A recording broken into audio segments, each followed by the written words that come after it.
टीका लॉ, आप सबको ये बता दूं कि ये 2016 में बना, इसमें सिर्फ हम तरमीम कर रहे हैं। इसकी वजह ये है किसी भी महज़ब माशरे में इस तरह की चीजें नहीं आती जो हमारे सोशल मीडिया पे आ रही है। तारीख में सबसे ज्यादा रेमिटेंसेस पाकिस्तानियों ने भेजी 31 अरब डॉलर, ये तकरीबन 10 अरब डॉलर ज्यादा थी जो कि हमारे से पहले रेमिटेंस भेजते थे। पिछले 5 साल में जो पिछला नून लीग का दौर था, एक्सपोर्ट्स वहीं की वहीं थी। तो हमने कि 38 अरब डॉलर की पाकिस्तान की तारीख में सबसे ज्यादा हमने एक्सपोर्ट्स की, इन सारे चैलेंजेस के बावजूद। खुद मुस्ताफी हो जाओ वरना जियाले इस्लामाबाद आ रहे हैं, अदम एतमाद लेकर आ रहे हैं। तू खुद चले जाए वरना हम आपको घर भेज देंगे। 8 मार्च को जब हम इस्लामाबाद पहुंचते हैं तो फिर क्या होगा? फिर उसको जरूर जाना पड़ेगा। मैं आपसे पूछने आया हूं बिलावल, आप 3 साल का हिसाब मांगते हैं, हम देने के लिए तैयार हैं। क्या तुम भी 15 साल का हिसाब देने के लिए तैयार हो? आइए, मैं दावत दे रहा हूं पूरे मीडिया चैनल्स को। एक तरफ बिठा दो इमरान खान को और दूसरी तरफ बिठा दो आसिफ अली जरदारी को। उसके हाथ में पीपल्स पार्टी का झंडा है। इमरान खान से पहले 3.5 साल का हिसाब ले लो और फिर आसिफ अली जरदारी से 15 साल का हिसाब मांग लो। अस्सलाम वालेकुम नाज़रीन, आप देख रहे हैं प्रोग्राम कल तक। मैं हूं मोहम्मद जुनैद हरीम। नाज़रीन, एक तरफ तो अपोजिशन हुकूमत के गिर्द घेरा तंग करने की हर कोशिश कर रही है और दूसरी तरफ आज वजीर आजम इमरान खान खुद मैदान में उतरे हैं और कौम से उन्होंने 45 मिनट पर मुहित तवील एक खिताब किया जिसमें कुछ खुशखबरियां भी सुनाई गई और उन खुशखबरियों में पेट्रोल और डीजल की कीमत में 10 रुपए फी लीटर जबकि बिजली की कीमत में 5 रुपए फी यूनिट कमी का बड़ा ऐलान किया गया और साथ ही कौम को यह खुशखबरी भी सुना दी कि अगले बजट तक इनकी कीमतों में इजाफा भी नहीं किया जाएगा। यह एक बहुत बड़ा ऐलान है यकीनन, लेकिन इन ऐलानात के साथ साथ वजीर आजम ने अपनी हुकूमत की कारकर्दगी रिपोर्ट भी कौम के सामने रखी और उन्होंने कहा कि अवाम भी इन फैक्ट्स को गूगल के जरिए अपने जराए से चेक भी कर सकते हैं। वजीर आजम की इस तकरीर ने बहुत से सवालात को जन्म दे दिया है, जिसमें सबसे अहम बात तो यह है कि आखिर वजीर आजम को अचानक कौम से इतना तवील खिताब क्यों करना पड़ा और गैर मुतवक्के और गैर मामूली ऐलानात क्यों करने पड़े हैं। ये तमाम सवालात हम आज शुरा के सामने रखेंगे और हुकूमत के खिलाफ तहरीक अदम एतमाद लाने के हवाले से भी अपोजिशन की जो बाहमी और फिर इत्तेहादियों से ताबड़तोड़ मुलाकातों के बाद पाकिस्तान पीपल्स पार्टी ने अपने तयशुदा अवामी मार्च कराची से शुरू कर दिया है, जिसकी कयादत खुद चेयरमैन पीपल्स पार्टी कर रहे हैं। आज उन्होंने ये कहा कि इमरान खान कौम से अपने खिताब में असम्बलियां तोड़ने का ऐलान कर दें क्योंकि अदम एतमाद लेकर वो इस्लामाबाद की तरफ आ रहे हैं। बिलावल भुट्टो अवामी मार्च की कयादत करते हुए इस्लामाबाद आ रहे हैं तो एन उसी वक्त नाज़रीन, एन उसी वक्त तहरीक इंसाफ के वाइस चेयरमैन शाह महमूद कुरैशी सिंध हुकूक मार्च को लेकर पीपल्स पार्टी के गढ़ यानी कि लाड़काना पहुंचे और शाह महमूद कुरैशी ने बिलावल को मुखातिब करते हुए ललकारते हुए कहा कि आप हम सबसे 3.5 साल का हिसाब मांग रहे हैं लेकिन हम आपसे 15 साल कारकर्दगी का हिसाब लेने आए हैं। तो क्या तहरीक इंसाफ पीपल्स पार्टी के अवामी मार्च से घबरा कर सिंध हुकूक मार्च कर रही है? यह भी एक बड़ा सवाल है। दूसरी जानिब आज शहबाज शरीफ और मौलाना फजल रहमान के दरमियान एक टेलीफोनिक राब्ता हुआ है, अहम राब्ता अपोजिशन रहनुमाओं के दरमियान, जिसमें हुकूमत मुखालिफ तहरीक में तेजी लाने पर दोनों रहनुमाओं ने इत्तेफाक भी किया और अपोजिशन की जानिब से नाज़रीन वजीर आजम के खिलाफ तहरीक अदम एतमाद लाने के लिए आसिफ जरदारी, शहबाज शरीफ और इसके साथ साथ पीटीएम के सरबराह JUI के सरबराह मौलाना फजल रहमान के दरमियान भी रवा हफ्ते लाहौर में एक और बड़ी बैठक का इम्कान जाहिर किया जा रहा है, जिसमें देखना यह होगा कि क्या अपोजिशन मुत्तहिदा अपोजिशन बनकर एक मुत्तफिका लाहेअमल अपनाने में कामयाब हो पाएगी। इन तमाम मौज़ूआत पर हम बात करेंगे और इसके साथ साथ इस पर भी बात करेंगे कि अपोजिशन की हुकूमत को हटाने की कोशिशें और वजीर आजम का गैर मामूली खिताब सियासत किस तरफ बढ़ रही है। इसी मौज़ूआत के हवाले से हमने जिन मेहमानों को दावत दी है उनसे आपका तारुफ करवा देते हैं। इस्लामाबाद से हमारे साथ मौजूद है सदाकत अली अब्बासी साहब, तहरीक इंसाफ की नुमाइंदगी कर रहे हैं। कराची से हमें ज्वाइन कर रहे हैं मजहर अब्बास साहब, किसी तारुफ के मोहताज नहीं है। उम्मीद करेंगे कि हर बार की तरह आज भी एक न्यूट्रल तजिया उनकी तरफ से सामने आएगा। और इसके साथ साथ पीपल्स पार्टी से हमें ज्वाइन करेंगे कादिर मंदोखेल साहब। एक वक्फे के बाद ये सारे सवालात अपने मेहमानों के सामने रखेंगे। हमारे साथ रहिएगा।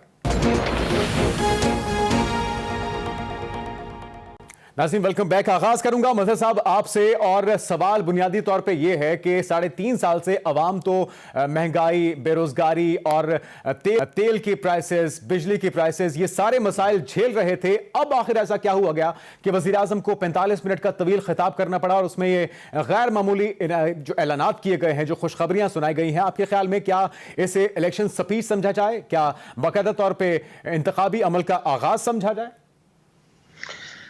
शुक्रिया जुनैद। देखिए, मिक्स स्पीच थी इनकी, प्राइम मिनिस्टर की। अगर हम आज देखें, एक तो ये कि ज़ाहिर है उसकी टाइमिंग बड़ी इंपॉर्टेंट है कि आज क्यों तकरीर का दिन उन्होंने चुना, या ये वक्त क्यों चुना उन्हें। उसका एक तो ऑब्वियस सा जवाब नज़र आता है कि अपोजिशन की जो ने अपना लॉन्ग मार्च शुरू किया है, एक सियासी हलचल सी मची हुई है, तो ज़ाहिर है गवर्नमेंट को भी कोई काउंटर मूव करना था। और काउंटर मूव जब गवर्नमेंट होती है तो उसका काउंटर मूव लॉन्ग मार्च नहीं होता, उसका काउंटर मूव यही होता है कि वो ऐसे इक़दाम करे, लोगों को रिलीफ दें। और ये एक तरीके से एक सक्सेस होती है उस लिहाज से ऑपोजिशन भी ये क्लेम कर सकती है कि उनके दबाव में आम आदमी को एक रिलीफ, थोड़ा कुछ रिलीफ मिल गया। लेकिन अगर हम देखें, जैसे आईटी सेक्टर में बहुत अच्छा इक़दाम है जो उन्होंने, जो 100% टैक्स छूट दी है, वो बहुत अच्छा इक़दाम है। लेकिन मुझे नहीं समझ में आता कि पहले कंस्ट्रक्शन कंपनीज को भी एक रिलीफ दी और अब इंडस्ट्रियल्स को भी रिलीफ दी। रिलीफ देने में कोई हर्ज नहीं है, लेकिन ये कहना कि आपसे सवाल नहीं होगा, ये मेरी समझ से बालातर है। अगर एक सैलरी क्लास जो है वो फाइलर है, अगर मुझसे क्वेश्चन हो सकते हैं, तो किसी एक इंडस्ट्रियलिस्ट से जो आके इंडस्ट्री लगाता है उससे सवाल क्यों नहीं किया जाए? उसमें हर्ज क्या है सवाल में? असल चीज ये है कि आप उस प्रोसेस को स्पीड अप करें, उस प्रोसेस को वो करें, वो परसिक्यूशन नहीं होनी चाहिए। लेकिन सवाल तो करना चाहिए कि आपकी आमदनी क्या है, जरिया आमदनी क्या है आपका, आप यहाँ जो वो लगा रहे हैं। तो वो मेरा ख्याल है ओवरसीज पाकिस्तानियों के लिए एक अच्छा इक़दाम नजर आया उसमें इक़दाम में, और माजी में भी ओवरसीज पाकिस्तानियों को अच्छा रिलीफ मिला। लेकिन ये जैसे पेट्रोल की प्राइस आपने 10 रुपए कम की, बजट तक कम कर दी, चले बिजली की प्राइस बजट तक कम कर दी, बजट के बाद क्या होगा? क्या प्राइस वही रहेंगी या आगे बढ़ेंगी? अगर आगे बढ़ेंगी तो मुझे 2-3 महीने का रिलीफ मिला, लेकिन फिर क्या होगा? मुझसे ऐसा तो नहीं कि मुझे उससे ज्यादा बर्डन पड़ जाए मुझ पे। मेरा ख्याल है पेट्रोल की प्राइसेस का बढ़ने का जो रेशो है उसको कम करना चाहिए। जाहिर है इंटरनेशनल सिचुएशन है, प्राइम मिनिस्टर ने जो इंटरनेशनल वो पेश किया, वो उसमें बहुत से ऐसे पॉइंट्स हैं कि जिसको आप डिनाई नहीं कर सकते। लेकिन गवर्नेंस के हवाले से क्यों नहीं बात की? यानी महंगाई जो है, महंगाई बहुत हद तक बैड गवर्नेंस का नतीजा भी होती है। दवाओं के बारे में दवाओं की कीमतों में कमी का क्यों नहीं ऐलान किया गया? दवाएं तो लोगों की रीच से बाहर हो रही हैं, वो ठीक है, आप सेहत कार्ड दे रहे हैं, लेकिन वो जो चीजें हैं वो तो अपनी जगह एक फैक्टर्स हैं। फिर अच्छा, मीडिया के हवाले से, जी मीडिया के हवाले से मज़हर साहब इस पे डिटेल से मैं आपकी राय जानना चाहूंगा, लेकिन उससे पहले जिन चीज़ों का मुआवजा किया गया वज़ीर आज़म की तरफ से, उनका कहना है कि जी जो बहुत से ऐसे चैलेंजेस हैं जो कि आज तक तारीख में नहीं आए थे, 100 सालों में पहली बार कोविड का चैलेंज दरपेश था, जिस तरह की मईशत छोड़ के गई पिछली हुकूमतें, जिस तरह के चोर डाकू हुक्मरान रहे हैं, इन सारी चीज़ों का उन्होंने फिर से हवाला किया। और जो बज़ाहिर एक तासुर लगा कि जो बेस्ट ऑप्शंस थी वो हुकूमत कर रही है, अपने डिलीवरी के हिसाब से भी, गवर्नेंस के हिसाब से भी, और महंगाई को कंट्रोल करने के हिसाब से भी। तो ऐसी तमाम सूरत हाल में जो मुतालबा है अपोजिशन का कि लॉन्ग मार्च हो, अवामी मार्च हो, या तहरीक अदम एतमाद हुई है हुकूमत को घर भेजने के लिए, लेकिन वो तो मानने के लिए तैयार नहीं है कि कुछ गलत हो रहा है। तो फिर अपोजिशन का ये जो मुतालबा है, ये किस तरह से मानेगी हुकूमत, आपको लगता है? बिल्कुल नहीं मानेगी। मेरा नहीं ख्याल कि गवर्नमेंट मानेगी। प्राइम मिनिस्टर ने जाहिर है उस चीज़ को बिल्कुल भी टच नहीं किया कि अपोजिशन जो मार्च कर रही है या अदम एतमाद की तहरीक ला रही है, और वो मेरा ख्याल है बेहतर किया उन्होंने कि उसका उस तरह जवाब नहीं दिया उन्होंने। लेकिन मुझे नहीं लगता कि गवर्नमेंट कोई भी एक भी डिमांड अपोजिशन की, हाँ उन्होंने अपोजिशन को ये ज़रूर चैलेंज किया है कि आप पेट्रोल के हवाले से कोई ऑल्टरनेट बताएं कि आपके पास उसका क्या हल है। मतलब ये वो सारी चीजें हैं जो एक गवर्नमेंट करती है और जो अपोजिशन है वो अपोजिशन कर रही है। तो उन्होंने अपने तई, जैसे सेहत कार्ड है, मुख्तलिफ कार्ड हैं, अपने तई लोगों को ये बताने की कोशिश की है कि गवर्नमेंट जो है वो उनको रिलीफ दे रही है, इन इक़दामात की वजह से उनको रिलीफ मिला है। लेकिन ये सारा जो वो केस आज पेश कर रहे हैं अपनी तवील तकरीर में, उसका लुब्बे लबाब यही है कि ये जो एक सियासी अफरा तफरी मची हुई है, सियासी हलचल मची हुई है, सियासी अदम इस्तेकाम मचा हुआ है, उसका काउंटर करने के लिए उन्होंने कहीं रिलीफ दिया है, कहीं अपनी हुकूमत की पॉलिसियों का दिफा किया है, बशमूल खारजा पॉलिसी। बिल्कुल ठीक है। सदाकत अली अब्बासी साहब, ये जो ख्याल आज वजीर आजम को आया या तहरीक इंसाफ की हुकूमत को आया, 3.5 साल तक भी अवाम ये सारा कुछ झेलते रहे हैं, इस चीज को आप तस्लीम करेंगे आगाज में ही कि बिलाखिर ये वो हीट है जो कि क्रिएट हुई है, जो लावा पक रहा है ऑपोजिशन के दरमियान, इत्तेहादी आपके पार्टनर्स के साथ मुलाकातों के जरिए, ये उसका प्रेशर लिया है आज हुकूमत ने? शुक्रिया जुनैद साहब, इस तरह नहीं होता। जब मुल्क हमें मिला था तो किस हालत में मिला था, क्या हम रिलीफ देने के काबिल थे कि नहीं थे? 20 अरब डॉलर का करंट अकाउंट का खसारा, गिरते हुए रिजर्व, पाकिस्तान का खुदा न खासा दिवालिया होने का खतरा। उसके बाद जैसे प्राइम मिनिस्टर ने तकरीर में बताया कि बड़े बड़े इश्यूज आ गए, हमारे पुलवामा का अटैक हो गया, एक तरफ हमारा उधर एक मुल्क में इन्वेस्टमेंट गिर गई, मार्केट गिर गई।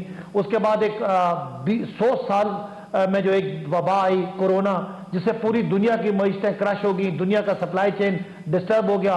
उसके बाद मईशत को उठाना और उठा के इस काबिल बनाना कि मईशत में हम लोगों को रिलीफ दे सके, तो ये इसके लिए टाइम, आप उसको पॉलिटिकल भी कह सकते हैं। हम जाहिर है पॉलिटिकल लोग हैं, सियासी पार्टी हैं, हम सियासत के जरिए आए और सियासत का काउंटर करना हमारा फर्ज भी बनता है। लेकिन मुल्क की मईशत के साथ हमने जो रिफॉर्म करने थे, जो मुश्किल फैसले करने थे, जो अनपॉपुलर और गैर मकबूल फैसले करने थे, वो हमने किए। अल्हम्दुलिल्लाह माशाअल्लाह आज पाकिस्तान की मईशत को दुनिया के तमाम जो मईशतों को पैमाइश करने वाले इदारे हैं, सब ने प्लस प्लस प्लस कह दिया।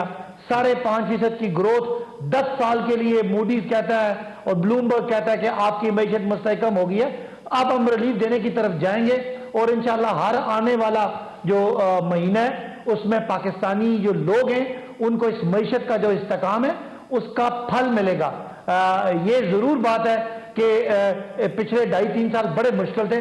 क्या देखें आप, महंगाई आई है, क्या दुनिया के तमाम मुल्कों में महंगाई का रिकॉर्ड? ये बताइए ना कि ऐसा क्या नया हुआ है, क्या हमारी मईशत अब पहले से मजबूत हो गई है, सूरत हाल मईशत की मुस्तहकम हो गई है कि आपको ये रिलीफ देने में आसानी हो रही है? और ये जो प्राइसेस को आपने कहा कि नहीं बढ़ाया जाएगा अगले बजट तक, क्या ये प्रैक्टिकल मुमकिन होगा? और अगर ऐसा हो गया तो फिर IMF के पास क्या मुस्तकबिल में जाने का इरादा नहीं रखते? वो पैकेज आइंदा नहीं लिया जाएगा क्या? जरा सुनिएगा, जब हम आए थे तो हमारी एक्सपोर्ट 24 अरब डॉलर की थी। हम 24 अरब डॉलर एक्सपोर्ट से कमाते थे और 20 अरब डॉलर हम कमाते थे रेमिटेंसेस से। ये था 44 अरब। आज अल्हम्दुलिल्लाह 32 अरब की एक्सपोर्ट और 31 अरब का रेमिटेंसेस, हम तकरीबन 62-63 अरब रुपया हमारा, अरब डॉलर हमारा इससे आ रहा है। हम जो हमारा टैक्स था वो 3,500 से 4,000 अरब था और वो पहले साल गिर भी गया था कोरोना की वजह से। अब अल्हम्दुलिल्लाह वो 6,000 अरब हो गया। आपकी जो बाकी तमाम सेक्टर्स हैं उनकी कारकर्दगी पहले से बहुत बेहतर होगी। लिहाजा आज हम 2.5-3 साल के मुकाबले में बेहतर पोजीशन में के रिलीफ दें। बाकी जरूर ये बात है, मैं इनकार नहीं करता कि सियासी हुकूमत है और सियासी हालात और वाक़यात के मुताबिक हुकूमतें रिफॉर्म भी करती हैं और रिलीफ भी देती हैं। तो ये हमारा जो दौर है ये पहले रिफॉर्म का था और अब इंशाल्लाह रिलीफ का है। अच्छा, कादिर मंजूर खेल साहब, आप अवामी मार्च के हमरा हैं, बिलावल भुट्टो रुख कर रहे हैं शहर इक़्तिदार का और एजेंडा यही है कि हुकूमत को चलता करेंगे, उन्हें घर भेज के ही आप ये वापसी का आगाज़ करेंगे। लेकिन हमने देखा कि वज़ीर आज़म के खिताब के बाद आपके वज़रा की तरफ से क्रेडिट लिया जा रहा है कि जी अभी तो पहला दिन है और हुकूमत के ऐवानों में थरथली मच चुकी है। वज़ीर आज़म की तरफ से ये खुशखबरियाँ भी आपके अवामी मार्च की तरफ से दी जा रही हैं। तो फिर सबसे पहले तो आप लोगों की खिंचाई भी होनी चाहिए कि 3.5 साल के बाद आपको अवाम का ख्याल क्यों आया? अगर आप पहले लेते तो ये खुशखबरियां तो पहले मिल जाती हैं आवाम को। यकीनन हम 3.5 साल से खामोश नहीं बैठे हुए, चाहे ऐवान के अंदर हो चाहे ऐवान के बाहर हो। और अभी सिर्फ दिसंबर के महीने में हमने 10 दिसंबर, 17 दिसंबर और 27 दिसंबर को हमारे इज्तिमात और जलसे हुए। फिर पिछले महीने का आप लगा ले, हमने पूरा हर जगह पे हर उस पे हमने गैस का, बिजली का और महंगाई के हवाले से हमने मुख्तलिफ जो है एहतजाज रिकॉर्ड करा है। और फिर ये 27 फरवरी यानी कल का जो मार्च शुरू हुआ है, इस वक्त भी हम रास्ते में नवाबशाह के करीब है। तो अब ये बताए कि रात हम 4 बजे माथी पहुंचे हैं और रात 12-1 बजे फेमिदा मिर्जा साहिबा की शहर में 12-1 बजे अगर आपके टेलीविजन या दूसरी चैनल ही देखा है तो आप आवाम का झूम देखते तो आपको अंदाजा हो जाता। लेकिन अब वज़ीर-ए-आज़म न घबराने की दर्स देते हैं, खुद घबरा गए। आप मुझे बता दो कि पिछले महीने है 12 रुपए ने पेट्रोल महंगा कर दिए है और पाकिस्तान की तारीख में, और जो महंगा कर दिए वो ये बता रहे कि आलमी मंडी में तेल महंगा हो गया। आज जो अचानक 10 रुपए कम कर दिए तो आलमी मंडी में सदाकत अब्बास का बता दे कम हो गया या ज्यादा हो गया? आपके नॉलेज महंगा हो गया तो फिर ये क्यों कम कर दिया है? ये अच्छी बात है, मगर अच्छी बात है जब डंडा सर पे पड़ रहा है। बिलावल भुट्टो साहब मैदान पर निकले और अदम एतमाद की तहरीक की बातें हो रही है, फिगर हमारे पूरे हो चुके हैं, आज कर रहे हैं, तो ये 3.5 साल में क्यों नहीं आया? और 3.5 साल में आज भी यानी कि आप कह रहे हैं कि ये क्रेडिट पीपल्स पार्टी को जाता है, ऑपोजिशन को जाता है कि ये कीमतें कम हुई हैं। 100% जा रहा है। मुझे सिंपल 2-4 में समझने वाला आदमी हूँ। आज जो 10 रुपए पेट्रोल कम करने की है अभी चले, अगर मंदोखेल साहब ये क्रेडिट आपको दे भी दिया जाए तो उस मार्च का क्या करेंगे जो सिंध के हुकूक के लिए निकाला गया है, जिसकी क़यादत शाह महमूद कुरैशी कर रहे हैं और वो कह रहे हैं कि मनाजरे के लिए भी तैयार रहें, आसिफ जरदारी बिलावल भुट्टो आए, इमरान खान से मनाजरा करें और जो सिंध के अवाम की महरूमियां हैं उसका हिसाब दें, 15 साल का हिसाब दें, क्या उसके लिए भी आप तैयार हैं? देखिए, मेरा चेयरमैन क्या मुनाजरा करेगा, मैं शाह महमूद कुरैशी को भी चैलेंज करता हूँ, इमरान खान साहब के सामने बिठा ले और मुझे भी छोड़ सामने बिठा ले, 1 to 1 आपके सामने बिठा ले। आप भी माशाल्लाह रोज सवाल करते हो इनसे भी हमसे, आप इनके सामने सवालात रख ले। और आज की मंतक इस बात की निशानदेही नहीं है कि बगैर आलमी मंडी में मजीद 2-4 रुपए महंगा हो गया तो सस्ता करने का आज क्या फार्मूला था? फार्मूला है प्रेशर में बिजली की नर्क। अभी 2-4 दिन पहले सेक्टर पेट्रोलियम ने तो कहा कि आलमी मंडी महंगा होगा तो हम महंगा करेंगे, लेकिन जंग की मंडी में तो अच्छा, काजी साहब कुछ ऑडियो के मसाइल, हम कोशिश करते हैं आपसे दोबारा राब्ता करने की। मज़हर साहब आप बताइएगा मजमूई तौर पे, एक तो ये जो क्रेडिट लेने का मामला है ऑपोजिशन की तरफ से कि ये उन्हीं के पहला दिन का आगाज है मार्च का और कीमतें कम होना शुरू हो चुकी हैं इंटरनेशनल मार्केट में बढ़ने के बावजूद। दूसरा, ये मार्च के जवाब में मार्च से जवाब देना, कोई अगर तनकीद करता है उसके जवाब में एक लंबी चौड़ी प्रेस कॉन्फ्रेंस करते हैं वुज़रा आके। क्या इस फोकस की बजाय अगर अवाम के मसाइल की तरफ फोकस किया जाता, बैड गवर्नेंस को दूर करने के लिए फोकस किया जाता, तो आज हालात मुख्तलिफ ना होते और इन मार्चों की जरूरत ही ना पड़ती? देखिए, लॉन्ग मार्च एक पॉलिटिकल एक्टिविटी होती है, चाहे पीटीआई को भी हक है, अगर जो है वो ऑपोजिशन कर रही है तो सिंध में जाहिर है पीटीआई ऑपोजिशन में है, तो इसीलिए पीटीआई सिंध में मार्च कर रही है। लेकिन ये कि अब वो उनके आदाब क्या हैं, इनके आदाब क्या हैं, महज मार्च जाके यानी वो घोटकी से कराची आके फिर क्या करेंगे, क्या डिमांड करेंगे? लेकिन मार्च एज सच कोई उसमें कोई हर्ज नहीं है, क्योंकि एक पॉलिटिकल एक्टिविटी अपने वर्कर्स को मोबिलाइज करते हैं। जाहिर है लोकल बॉडीज इलेक्शंस होने वाले हैं, उसके बाद जनरल इलेक्शंस होंगे, तो इसलिए इसमें तो बज़ाहिर मुझे कोई इसमें हर्ज नहीं लगा था, चाहे वो पीटीआई लॉन्ग मार्च करे या वो। लेकिन मरकज में पीटीआई की जिम्मेदारी है और सिंध में पीपल्स पार्टी की जिम्मेदारी है, क्योंकि ये दोनों हुकूमतें हैं, दोनों को जवाबदेह होना है अवाम के सामने। और इसलिए यहाँ की ऑपोजिशन यहाँ की हुकूमत के खिलाफ मार्च कर रही है और जनरल नेशनल लेवल पे जो गवर्नमेंट है उसके खिलाफ नेशनल ऑपोजिशन पार्टीज मार्च कर रही हैं। उसमें नहीं, असल चीज़ क्या है? असल चीज़ ये कि अपनी गवर्नेंस को, मैं फिर ये रिपीट करूंगा कि गवर्नेंस को बेहतर करें। गवर्नेंस बेहतर करने के कोई इक़दाम नहीं नज़र आ रहे, चीज़ें उसी जू की तू हैं। आप चेंजेस महज अफसरान के चेंज करने से गवर्नेंस बेहतर नहीं होती। तो मेरा ख्याल है कि उस सिमत में ज़रूर चीज़ों को बेहतर करने की ज़रूरत है। बाकी आप डिफेंड करते रहें, ज़ाहिर है गवर्नमेंट का काम यही होता है कि अपने उनके ऊपर जो क्रिटिसिज्म आ रहा है वो उसको किस तरह डिफेंड करते हैं, और ये फिर लोगों का जजमेंट है कि लोग उनके जवाब को बेहतर समझते हैं या अपोजिशन के क्रिटिसिज्म को बेहतर समझते हैं। ये लोगों को डिसाइड करना है, लोगों को वो करना है। अब प्राइम मिनिस्टर कल लाहौर जा रहे हैं, लाहौर जाके फिर वो चौधरियों से मिलेंगे, उनके साथ वो करेंगे, तो जाहिर है एक हीट है एक ऐसी सियासी हलचल है जिसको प्राइम मिनिस्टर भी और पीटीआई की गवर्नमेंट भी ये फील कर रही है कि ऑल इज नॉट वेल, और इसीलिए वो अपने फ्रंट को काबू करने की कोशिश कर रहे हैं कि कल अगर वोट ऑफ नो कॉन्फिडेंस आती है तो उनके जो रैंक एंड फाइल है वो जो है इंटैक्ट नजर आए। इसीलिए गालिबन इत्तेहादियों ने भी उनसे ये कहा था कि आप कुछ रिलीफ का ऐलान करें, और उनके साथियों ने भी उनसे ये कहा था, क्योंकि अल्टीमेटली महंगाई इज द इशू और महंगाई ही मसला बनेगी, महंगाई ही इशू बनेगी, उसको कौन सी गवर्नमेंट किस तरह। लेकिन ऑपोजिशन को भी कोई ऑल्टरनेट प्लान देना चाहिए। अभी तक ऑपोजिशन सिर्फ हुकूमत की मुखालफत कर रही है, वो प्लान नहीं दे रही कि वो ऐसे क्या इकदाम करेंगे। क्या वो IMF के पास नहीं जाएंगे? क्या वो पेट्रोल की प्राइसेस जो है वो नीचे लेकर आएंगे तो किस सतह पे लेकर आएंगे? क्या वो बिजली की प्राइसेस नीचे आए? तो ऑपोजिशन को एहतजाज जरूर करना चाहिए, लेकिन ऑल्टरनेट प्लान भी देना चाहिए। ठीक है, ऑल्टरनेटिव प्लान ऑपोजिशन को देना चाहिए, लेकिन क्या क्या ऑप्शंस मौजूद है हुकूमत वक्त के पास? क्या यही वो तुरप का पत्ता था जिसका इजहार किया गया था कुछ रोज पहले शेख रशीद साहब की जानिब से कि वजीर आजम इस लॉन्ग मार्च या ऑपोजिशन के अदम एतमाद की तहरीक के खिलाफ एक तुरप का पत्ता लेकर बैठे हैं और वो उसको वक्त आने पर इस्तेमाल करेंगे? क्या पेट्रोल प्राइसेस में कमी और बिजली की कीमतों में कमी ही वो तुरप का पत्ता था, या कोई और ऑप्शन भी है? इसका जवाब देंगे सदाकत अब्बासी साहब के पास जाएंगे और एक ब्रेक के बाद इस गुफ्तगू के सिलसिले को यहीं से आगे बढ़ाएंगे।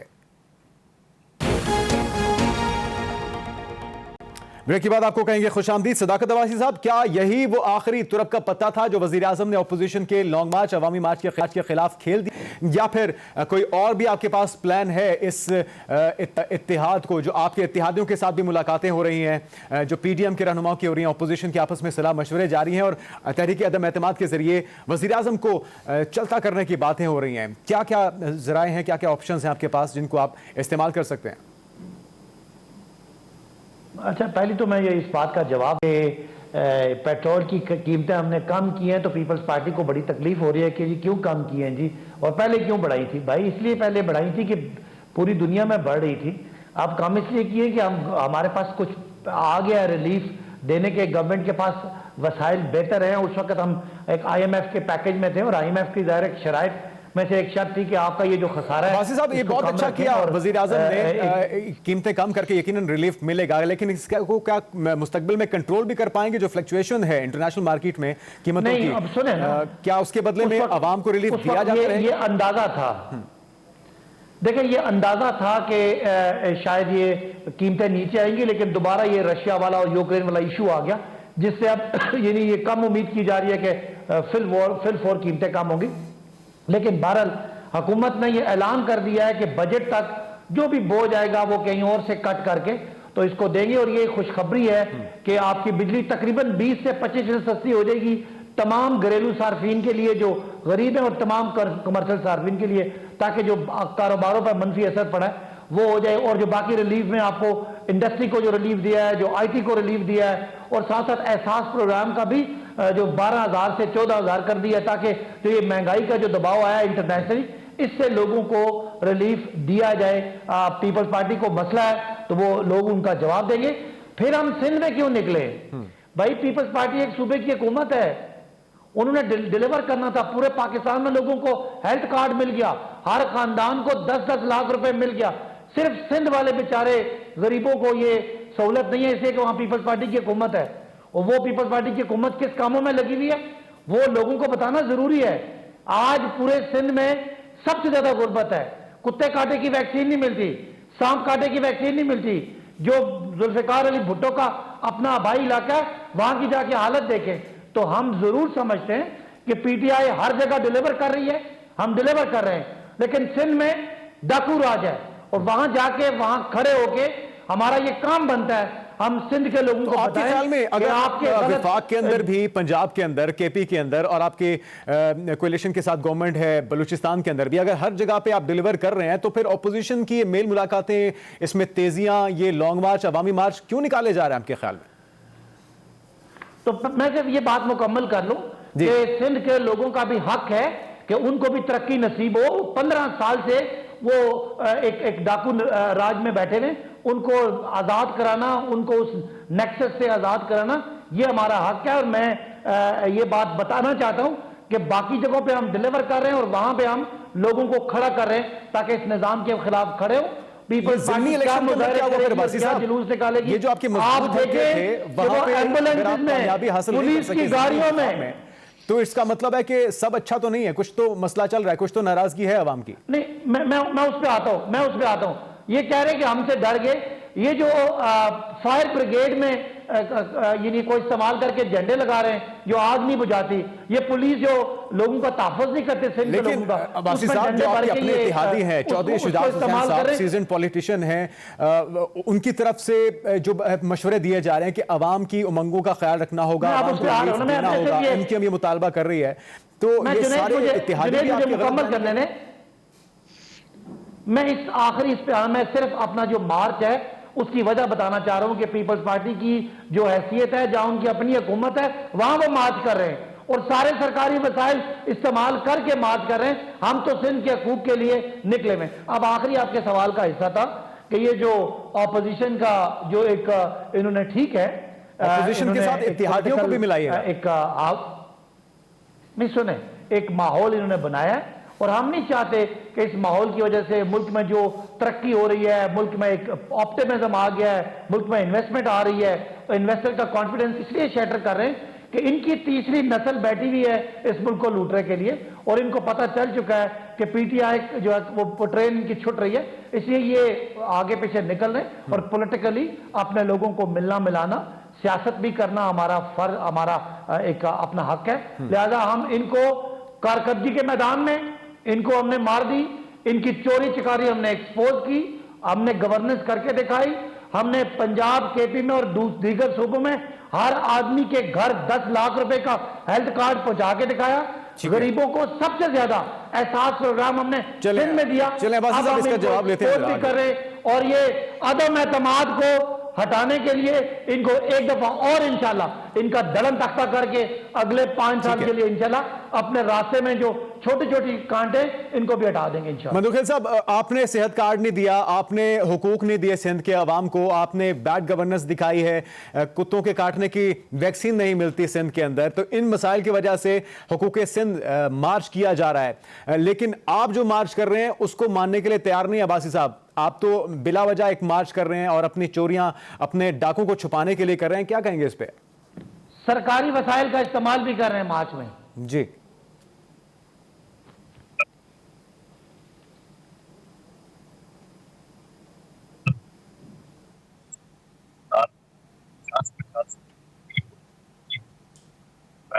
मैं दोबारा आता हूं। मंदुखेल साहब, आपकी आवाज़ हम तक ठीक तरह से नहीं पहुंच रही, मैं दोबारा आपकी तरफ। साहब, इस मौक़िफ़ को आप कितना दुरुस्त समझते हैं कि वफाकी हुकूमत की परफॉर्मेंस बिल्कुल ठीक है और उनके जो इत्तेहादी हैं वहाँ पे भी हुकूमत ठीक चल रही है, पंजाब और केपी के अंदर भी सारे मामला ठीक हैं, इस वजह से सिंध में तो मार्च किया जा रहा है, लेकिन जो अपोजिशन का मार्च है, मेल मुलाकातें हैं, वो बेमकसद हैं, इस पॉइंट ऑफ व्यू से आप इत्तेफाक करेंगे? नहीं तो आप क्या समझते हैं? सदाकत अब्बासी साहब क्या कहते हैं? वो ये कहते हैं कि ऑपोजिशन जो मार्च कर रही है वो दुरुस्त है। जाहिर है उन्होंने वही बात करनी है जो उनको करनी चाहिए। जो भी हुकूमत है वो अपने आप को डिफेंड करती है। लेकिन फिर तब्दीली तो कुछ ना हुई ना मदद साहब, यही दावे, यही वादे तो हम माजी की हुकूमतों के सुनते थे, जो तब्दीली की बात होती थी, नए पाकिस्तान की बात होती थी, और वजीर आजम कहते थे कि जी मैं अपनी टीम को मशवरा देता हूँ ना घबराने का, तो कहते हैं कि हम तो नहीं घबरा रहे। लेकिन फिर फर्क क्या हुआ इनमें और साबका अदवार में? नहीं, देखिए, क्रिटिकल एनालिसिस किसी चीज़ का करना चाहिए। उसमें जो जाहिर है जो उन्होंने वादे किए थे, मेरा ख्याल है हाई एक्सपेक्टेशंस थी लोगों की, बहुत ज़्यादा आपने इतने वादे कर लिए थे और चूँकि एक टाइमलाइन भी दे दी थी आपने कि इतने अरसे में ये कर देंगे, इसलिए लोगों को तवक्को थी। बदकिस्मती से उन्होंने उस लिहाज से पीटीआई की गवर्नमेंट ने और वज़ीर आज़म ने उस लिहाज से होमवर्क नहीं किया। वो कहते थे कि हमारा होमवर्क कंप्लीट है, वो ये कहते थे कि हर फील्ड में हमने काम किया हुआ है और अब जैसी गवर्नमेंट में आएगी हम उसे इन्फोर्स कर दें। लेकिन जब गवर्नमेंट आई तो अंदाज़ा ये हुआ कि किसी भी फील्ड में उनका होमवर्क नहीं था, और ये साबित किया वक्त ने कि उनका फाइनेंस के हवाले से होमवर्क कंप्लीट नहीं था, उनका सिविल रिफॉर्म्स के हवाले से होमवर्क नहीं था, उनका पुलिस रिफॉर्म्स के हवाले से होमवर्क नहीं था, उनका मेजर रिफॉर्म्स के हवाले से उस तरीके का होमवर्क नहीं था, और अगर नहीं था तो वो नहीं कहना चाहिए था। इसीलिए ये चीज़ें लोग याद दिलाते हैं उनको कि आपने ये बातें की थी और ये नहीं कर सकते।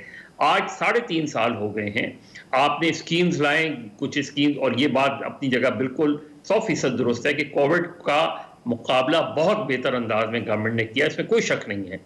और हमारे यहाँ हम इसको अपनी खुशकिस्मती कहें कि आपके यहाँ कोविड की वो सिचुएशन नहीं डेवलप हुई जो दुनिया के बेशतर ममालिक में हुई है, चाहे उसकी जो भी वजूहात हों, चाहे उसमें आपका 60% यूथ का फैक्टर हो, चाहे आपके rural areas, strong rural areas हों, आपकी जो स्ट्रेंथ है वो बुनियादी तौर पे, लेकिन कोई भी वजह हो, लेकिन गवर्नमेंट को एक रिलीफ मिला। और गवर्नमेंट ने सबसे अच्छा ये किया कि उन्होंने उस तरीके से लॉकडाउन, मैसिव लॉकडाउन नहीं किया। तो ये सारे इक़दाम, और एनसीओसी जो है का क़याम जो है वो बजाते खुद उसकी तरफ एक निशानदेही करता है कि एक अच्छा इदारा आपने बना डाला, उस इदारे ने काम किया, उसकी परफॉर्मेंस की, और अच्छा है कि सारे चीफ मिनिस्टर्स उसमें एंगेज थे। और इसका एक कलेक्टिव जो है वो क्रेडिट जाना चाहिए, चाहे वो मरकजी हुकूमत हो या प्रोविंशियल गवर्नमेंट्स हो, सब ने कोऑर्डिनेशन के साथ काम किया। लेकिन दूसरे फैक्टर्स की वजह से ये नहीं हुआ। मैं फिर ये कहूँगा कि दूसरे जो फैक्टर्स हैं उसको एडमिट करना चाहिए कि हमारा सिविल सर्विस में कोई वो नहीं था। पुलिस रिफॉर्म इन्होंने पॉलिटिकल रीजंस की वजह से नहीं की, क्योंकि पंजाब में अगर ये पुलिस रिफॉर्म ये जब करने जा रहे थे, वजीर आजम का विजन यही था कि जी नासिर दुर्रानी मरहूम को इसीलिए लेकर आए थे कि वो उसी तरह की पुलिस रिफॉर्म्स करना चाह रहे थे, लेकिन वहाँ पॉलिटिकल कंसिडरेशंस आ गई, वहाँ इत्तेहादी आ गए जिन्होंने जो उसकी राह में उनके अपने लोग आ गए, उन्होंने कहा जी यहाँ तो चौधराहट है, यहाँ तो हम अगर आप पुलिस को उस तरह करेंगे जैसे केपी में, तो हमारा गुजारा कैसे होगा। तो कहीं कॉम्प्रोमाइज़ किया है, कहीं स्टेटस को की पॉलिटिक्स की है, कहीं रिफॉर्म्स की हैं। तो इसको उस तरीके से उसका एनालिसिस करना चाहिए, ना आप बिल्कुल जो आप ये कहें कि बिल्कुल ही कोई गवर्नमेंट कोलैप्स कर गई है, नाकाम हो गई है, ये भी दुरुस्त नहीं होगा। और ये भी दुरुस्त नहीं होगा कि आपने कोई जो है वो जो है शहद की दूध की नहरें बहला वो कर दी हैं। इस तरह की कोई चीज़ नहीं हुई है। असल चैलेंज अब से लेके 1.5 साल तक क्या है? 1.5 साल तक ये है कि नौकरियां देना, आपने वादा किया था कि नौकरियां देना, मैं तादाद में नहीं जा रहा, वो भी एग्जेजरेटेड थी, लेकिन जॉब्स अपॉर्चुनिटीज़ जो हैं वो निकालना, at the end of the day जब आप जाएंगे तो आपको ये बताना पड़ेगा और सही फिगर्स देनी पड़ेंगी कि आपके दौर में रोजगार ज़्यादा मिला है या बेरोजगारी ज़्यादा बढ़ी है। ठीक है, ये आपने गुफ्तगू सुनी तज़िया, और कादिर मंदोखेल साहब से भी इनका जवाब लेंगे जो इल्ज़ामात अब्बासी साहब की तरफ से लगाए गए हैं अपोजिशन के ऊपर, पीपल्स पार्टी के ऊपर, सिंध की हुकूमत के ऊपर। एक ब्रेक लेते हैं, ब्रेक के बाद दोबारा वापस आते हैं। ब्रेक के बाद आपको कहेंगे खुशामदीद। कादिर मंदोखेल साहब, आप जवाब दीजिएगा जो इल्ज़ामात अब्बासी साहब ने लगाए हैं कि आप लोगों की बैड गवर्नेंस की वजह से और जो सेहत की सहूलियात ना होने की वजह से जो आपने महरूमियों में डाला हुआ है सिंध की आवाम को, जिसके बायस ये सिंध हुकूक का मार्च निकाला जा रहा है। लेकिन आप लोगों का जो मार्च है वो बेमकसद है अपनी चोरियां और डाकों को बचाने के लिए, क्या कहेंगे?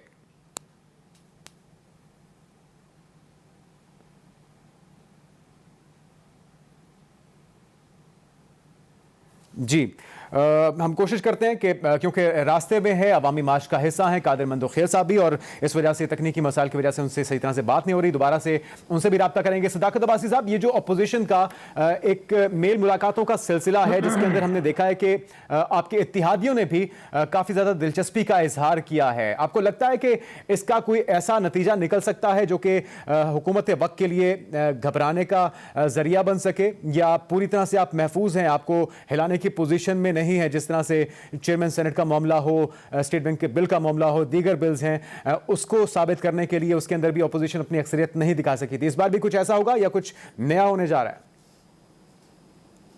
जिन्हें दो बातें हैं, हम बड़े एग्रेसिव पॉलिटिक्स करते हैं।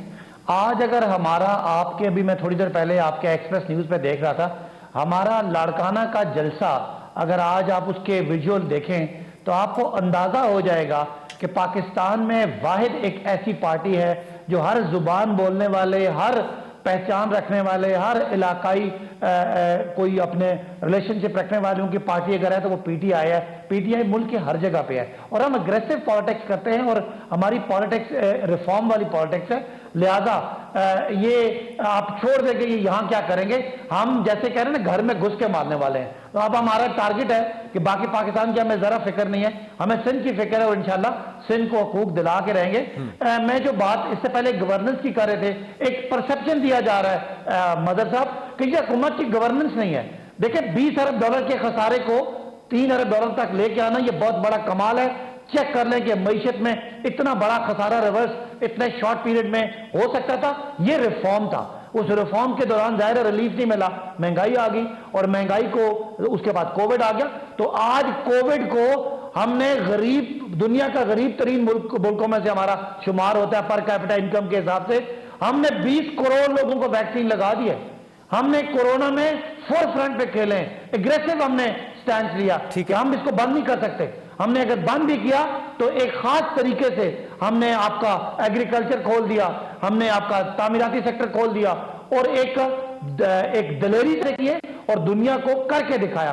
इस तरह के लोग जो घिसे पिटे हैं, जो इलाकाई तासुब बेचते हैं, वो हमारी गवर्नेंस पे और हमें नालायक और निकम्मा कहते हैं, हमें कोई दुख नहीं होता। ये जो पढ़े लिखे लोग हैं, ये जो इंटेलेक्चुअल्स हैं, ये जो दानिश्वर हैं, इनको किसी बात पे हमें नालायक कहना चाहिए। मैं अब कह रहा हूं कि 20 करोड़ लोगों को वैक्सीन देना, पाकिस्तान के हर शहरी को 10 लाख रुपए का हेल्थ कार्ड देना, यही हमारी गवर्नेंस है ना। तो ये जाहिर है ये सारी चीजें आपने सुनी होंगी साहब। वज़ीर आज़म इमरान खान ने भी जिक्र किया उन तमाम इकदाम मिसाली इकदाम। तो फिर आप लोगों को एतराज किस चीज पे है? आप लोगों की तो अपनी परफॉर्मेंस डिलीवर नहीं कर पा रही। मंदोखेल साहब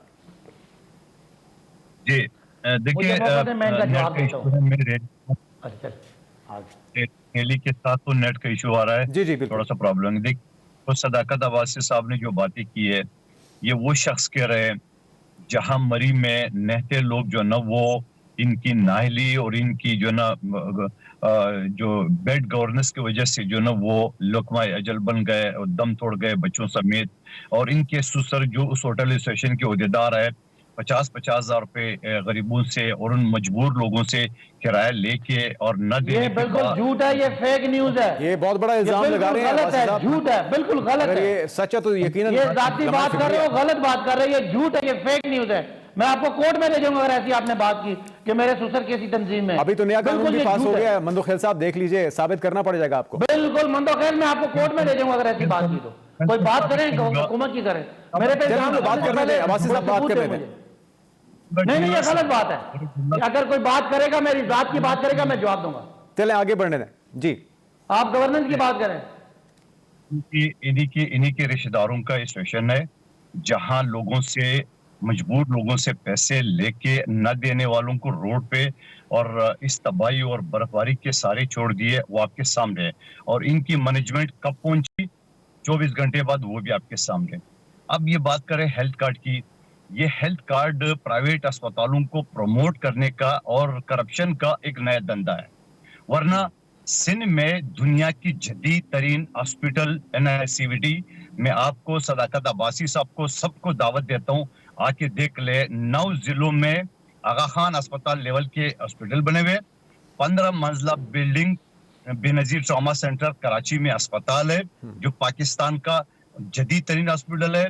और 75 लाख से लेके 1 करोड़ तक लिवर ट्रांसप्लांट जो हॉस्पिटल है गंबट में, जहां से चंद किलोमीटर दूर इस वक्त मैं बैठा हूं आपसे बात कर रहा हूं, वो फ्री इलाज होता है, न सिर्फ चारों सूबों का गिलगित। अच्छा कादिर मंदोखेल साहब, हमारे पास वक्त की कमी है, मुझे मुख्तसरन ये बताएगा इस अवामी मार्च का इख्तिताम हम किस तरह से देखेंगे? वज़ीर आज़म के इस्तीफे की सूरत में या तहरीक अदम एतमाद का कोई डेट अनाउंस की जाएगी? कुछ इसका लुबे लुबा बताइएगा। देखिए, पहला गैर आदमी और गैर सरकारी नतीजा तो आपके सामने आ गया कि इस कठपुतली वज़ीर आज़म ने घुटने टेक दिए है, जबकि हमेशा ये रोना रोता था कि आलमी मंडी में तेल जो है ना वो मुझे खबर दे दें हमारे नाज़रीन के लिए कि इसका इख्तिताम हम किस तरह से होता हुआ देखेंगे अवामी मार्च का। देखिए, अब मैं वही अर्ज कर रहा हूँ, थोड़ा सा 2 मिनट मुझे दे दे, काफी टाइम टोटल 2 मिनट हमारे पास, इसको मुख्तसर कीजिएगा 15 सेकंड में। मुख्तसर ये है कि 24 घंटे का रिजल्ट आपके सामने आ गया, ठीक है। और अभी हम रोडों पे, और हम 8 मार्च जब इस्लामाबाद पहुंचेंगे उससे पहले इनका धर्म तख्ता हो जाएगा। ठीक हो गया, अपोजिशन यानी कि आपके मुतहद है। पहुंचने से पहले पहले धर्म तख्ता हो जाएगा। आप देखते हैं कि इसमें कितनी सदाकत निकलती है। मजहर साहब, जाते जाते वजीर आजम इमरान खान ने पैका ऑर्डिनेंस की सपोर्ट की है भरपूर अंदाज में, उन्होंने कुछ हवाले भी दिए किस तरह से उसको मिस यूज किया जाता है। लेकिन आप ये तवक्को कर रहे थे वजीर आजम इस काले कानून को सपोर्ट करेंगे और इसे वापस नहीं लेंगे, और क्या कहेंगे इस तमाम सूरत हाल पर जो सिनेरियो बने हैं, जो गिरफ्तारियां हुई मोहसिन बेग साहब और दीगर सहाफियों की? नहीं, मैं देखें, मैं सीधी सी बात है, वजीर आजम पैका ऑर्डिनेंस को जरूर देखें, गौर करें। आज उन्होंने कहा कि बहुत से सहाफ़ी जो है वो पैसे लेके शोज करते हैं, तो मैंने अभी ये ट्वीट भी किया है और मैं बिल्कुल एक मरतबा फिर वजीर आजम से दरख्वास्त करता हूँ कि आप उनके नाम बताएं। जब आप ये बात करते हैं ना कि किसी पे किस तरह के पर्सनल अटैक्स नहीं होने चाहिए, तो आपने एक जनरलाइज कर दिया ना, सहाफ़ी करते हैं, तो आप बताएं नाम, आपके पास होंगे, यकीनन नाम होंगे, आपको कहा, आपको इन्फॉर्मेशन दी गई होगी, आप बताएं नाम, कौन से सहाफ़ी कहाँ से पैसे लेता है, कितने पैसे लेता है, और उनके खिलाफ एक लीगल कोर्स करें। वी विल सपोर्ट दैट, लेकिन आप बताएं तो पहले नाम। दूसरी सिर्फ एक लाइनर जो सदाकत बात कह रहे थे, गवर्नेंस, ये आप जो कह रहे हैं सेहत कार्ड, ये पॉलिसी होती है। देखिए, गवर्नेंस ये होती है कि आप महंगाई को, जितनी महंगाई है उसको आप 50% कर सकते हैं, 60% कम कर सकते हैं अगर आपके फूड इंस्पेक्टर्स ऑनेस्ट हों, अगर आपके ड्रग इंस्पेक्टर्स ऑनेस्ट हों, तो आप दवाओं की कीमतों को काफी हद तक कंट्रोल कर सकते हैं। ये होती है गवर्नेंस, उनसे कभी कोई अकाउंटेबिलिटी होती ही नहीं है। जो लोग, आप जितनी महंगाई होती है, आप जाए ना, आप खुद, मैं तो रोज जाता हूं, उसमें आपको अंदाजा हो जाएगा कि जहां कहां पैसे लेके चीजें दी जाती हैं और उसकी वजह से वो कमीशन देते हैं, तो कीमतें लोगों को और ज्यादा मिलती हैं। इनको चेक करना जो है, ये हुकूमतों का काम होता है। अनफॉर्चुनेटली इसमें हुकूमतें नाकाम रही हैं। ठीक है, मजहर साहब हमारे साथ मौजूद थे, सदाकत गाजी साहब और इसके साथ साथ कादिर मंदोखेल साहब, आप सबकी आमद का बहुत शुक्रिया। आज के प्रोग्राम से इतना ही, इजाज़त दीजिए, अल्लाह हाफ़िज़।